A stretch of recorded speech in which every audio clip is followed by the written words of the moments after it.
Okay, so now we're going to cover the back panel features, and both the back panel features are the same for the T2 and the V2.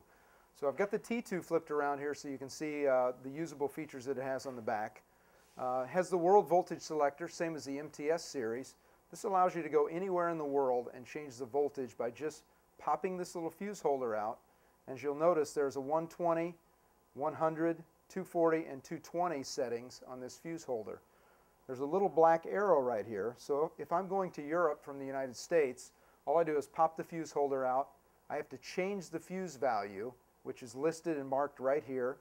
Then I would rotate it, line the arrow up with the country that I'm in, the country voltage. If it's 240, let's say if I'm in England, I would pop it back in the 240 slot and I am ready to go. Most amplifiers, you have to take the chassis out, take it to an electronic technician. He has to rewire the transformer, and you're going to be without the amp for a day or so by the time it gets converted. This converts the amp in just a minute for you, as long as you have the right fuse value. The rest of the back panel features is the MIDI control. Again, this amp, along with the T2 and the MTS series, is MIDI channel switching. The through would just be to go to another MIDI capable, like to an effects unit, so you can assign different effects to different channels, and the 1-foot switch will switch both for you. The slave output with a level control. This is cool because a lot of times guys will use one amp. They'll go to another power amp to power different cabinets. So this is really no different than an effects loop send. It's just sending a signal, a preamp, out to another power amp. It has a level control as well. Another cool option that we added to the V2 and T2 is they have direct recording mic eliminator XLR outputs. This head and the T2, you can record directly to the mixing console with real tube authentic tone.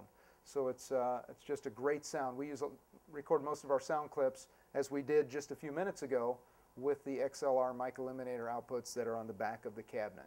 So this is the same circuit that we just used, that you just heard across the recording there.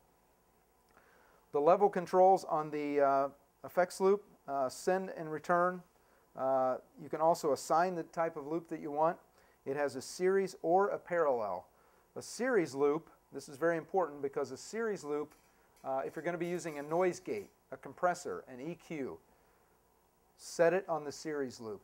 You do not want to set anything like that on the parallel loop. The parallel loop should only be used for like time-based effects, delays, reverb, chorus. Anytime you're using effects in the effects loop, turn it onto the parallel setting. Otherwise, turn it on the series for your gates, compressors, EQs.